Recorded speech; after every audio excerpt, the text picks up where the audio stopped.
धाकड़ खबर, बेखौफसमा बेबाक अंदाज।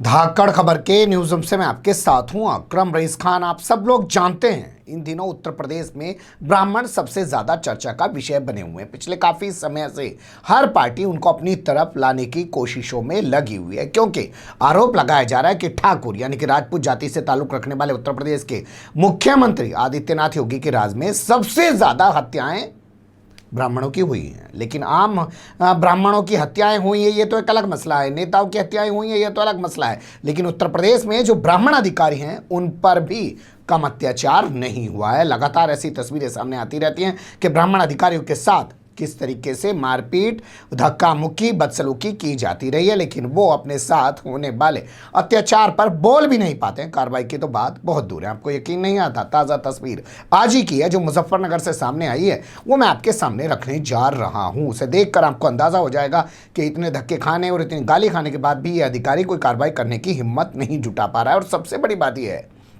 कि ये धक्का मुक्की, ये मारपीट, ये गाली गलौज की गई है योगी सरकार के एक मंत्री के सामने। और मंत्री का प्रभार जानते हैं क्या है? मंत्री के पास प्रभार जो है वो है कौशल विकास का, यानी कि वो लोगों का अच्छा खासा कौशल विकास करवा रहे हैं, अपने सामने ही बुलवा के अधिकारी को पिटवा रहे हैं। और दूसरा जो उनके पास है कौशल विकास एवं व्यावसायिक शिक्षा, समझ रहे हैं ना? व्यावसायिक शिक्षा कौन सी होती है? Commercial education. तो वो किस तरीके की व्यावसायिक शिक्षा दिलवा रहे हैं, अपने सामने ही अधिकारी को पिटवा रहे हैं। पहले आप तस्वीरें देखिए, मुझे लगता है तस्वीरें देख के आपको मजा आएगा, क्योंकि आजकल खबरें मजे के लिए देखी जाती है, जानकारी के लिए नहीं देखी जाती। फिर आगे की जानकारी आपको देता हूं, पहले वो तस्वीरें देखिए कैसे उठ उठ के मंत्री के सामने ही अधिकारी को पीटने की कोशिश की जा रही है। फिर उसके बाद कुछ लोग खड़े हो जाते हैं और अधिकारी को मारने पर उतारू हो जाते हैं। बीच बचाव करने की भी कोशिश की जा रही है। बारी बारी से सारी तस्वीरें देखिए, फिर आगे की कहानी बताता हूं।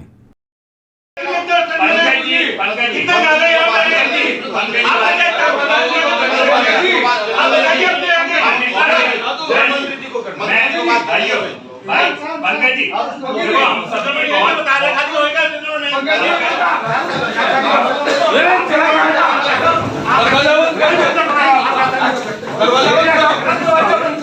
कैसे नहीं बैठता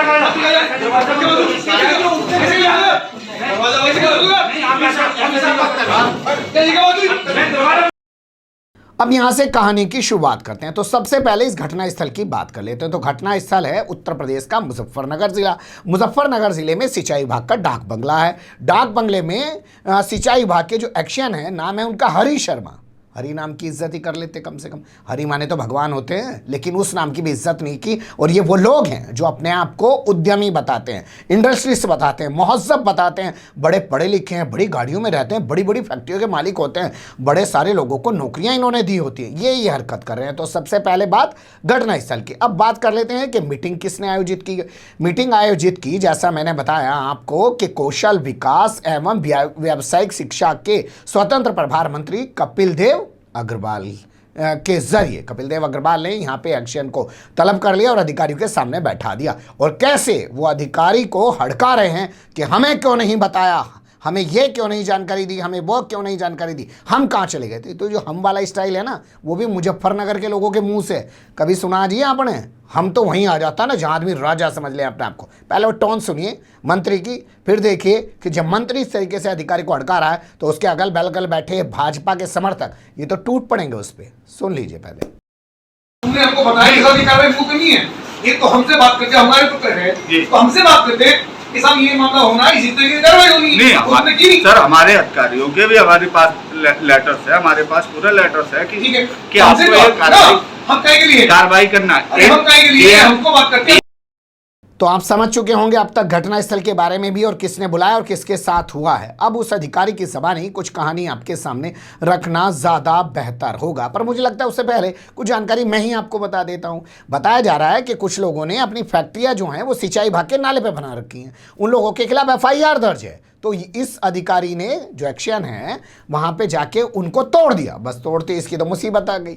लेकिन अब इसको तोड़ने के बाद इसको मंत्री के सामने जो धक्का मुक्की की गई और पत्रकार इससे पूछ रहे हैं कि इसमें कोई कार्रवाई करेंगे या इसमें हम क्या कार्रवाई कर सकते हैं। सुन लीजिए उस अधिकारी की ज़बानी। सर क्या नाम है आपका पूरा? हरी शर्मा, एग्जीक्यूटिव इंजीनियर। आज बैठक हुई थी मंत्री जी के पास, क्या पूरा मामला इस बात को लेकर बैठक की गई थी? हाँ, मंत्री जी ने सूचना दी थी, सवेरे पूछा था मैंने मंत्री जी से कि मिलना चाह रहा था, तो मंत्री जी ने बुलाया था, थोड़ा कन्फ्यूज़न हो गया। मैं मंत्री जी के घर गया, मंत्री जी इंस्पेक्शन हाउस पे आ गए थे। किस विषय पर बैठक थी? ये अभी कुछ शासन के निर्देश में पूर्व में चलित अतिक्रमण क्षेत्र है, उसमें से कुछ अतिक्रमणकर्ताओं का अतिक्रमण मुक्त कराया गया है कुछ एरिया, तो उसी के संबंध में माननीय सारे प्रकरण पुराने थे, ऐसा कोई नहीं है जो प्रकरण संज्ञान में ना हो, नया प्रकरण हो। आपके हाथ में एक्शन था, धक्का मुक्की गई है, गाली दी गई है, आपको क्या कहेंगे? मंत्री जी के सामने आपके हाथ में धक्का मुक्की गई है, आपको कुछ गाली दी जाए? हम लोग सरकारी कर्मचारी हैं, सरकार की इच्छाओं पे काम करते हैं, सरकार की मंशा के अनुरूप कार्य करते हैं। हमारा कोई जैसा आपको गाली दी था, आप उनके खिलाफ कोई कार्रवाई नहीं चाहते? हमें कोई हमें व्यक्तिगत कोई गाली नहीं दी गई है, लेकिन वो जो कार्रवाई हुई है उनका रोष है, तो उसके बारे में हम कुछ टिप्पणी नहीं कर सकते। अगर मंत्री जी आपके बीच में ना घुसे, शायद आपको आपके हाथ मारपीट में कर सकते हैं, आपके धक्का मुक्की हो जाएगा, मंत्री जी में बीच में घुसे। ये तो मंत्री जी के द्वारा हमें बुलाया गया था, इसकी व्यक्तिगत जिम्मेदारी मंत्री जी की होनी चाहिए थी। सुना आपने, अधिकारी अपना नाम खुद बता रहा है, नाम है उसका हरी शर्मा, एक्शन है सिंचाई विभाग का, और वो बता रहा है पुराने मामले थे, एफआईआर दर्ज पड़ी हुई थी और उस पर आरोप लग रहा है कि उसने बगैर जानकारी दिए तोड़फोड़ की। लेकिन बड़ा सवाल ये है कि जब एफआईआर इतनी पुरानी थी तो इतने ही ईमानदार और हमेशा चाल चरित्र और चेहरे की बात करने वाली पार्टी है भारतीय जनता पार्टी, उसके कार्यकर्ता तो खुद ही तोड़ लेते। अवैध रूप से कब्जा करके बैठे हुए हैं, इन पे तो बुलडोजर नहीं चला आदित्यनाथ योगी का। वैसे रात दिन वो कहते हैं विधानसभा में अंदर खड़े होकर कि जो अवैध निर्माण है उस पर बुलडोजर चल रहे हैं। यहाँ पे बुलडोजर चलाने की औकात नहीं हो पा रही है, हिम्मत नहीं हो पा रही है। अधिकारी अगर बुलडोजर चला भी रहा है तो उसके साथ उन्हीं का मंत्री अपने सामने बैठा के मारपीट करवा रहा है, गाली गलौज करवा रहा है, और वो अधिकारी उनके खिलाफ एक्शन भी नहीं ले पा रहा है। इस विषय को कैसे देखा और समझा जा सकता है, ये तो आप लोग बेहतर तरीके से जानते हैं। खबर इतनी थी, यहीं विराम देते हैं। ज़्यादा बेहतर आप तरीके से समझ सकते हैं, चुनाव आ रहा है, अगर व्यापारी इंडस्ट्रीज नाराज़ हो जाएंगे, मान लीजिए किसी इंडस्ट्री वाले को फ़ोन कर दिया, हाँ भाई मेरा चुनाव हो गया, टिकट हो गया है, दोबारा से मैं मैदान में जा रहा हूँ, 10 गाड़ियाँ तेरी तरफ से रह गई, अच्छा ठीक है, तो वहाँ पे भंडारा चल पाएगा। तो भैया धंधा तो उन्हीं से होना है ना, विधायक तो वही लोग बनाएंगे ना, ये अधिकारी थोड़ी विधायक बनाएगा। विधायक बनने के बाद मंत्री बनेंगे, और मंत्री बनने के बाद ऐसे अधिकारी तो जूते साफ करने रोज़ आएंगे। ये एक सच्चाई है जिसको मानना चाहिए।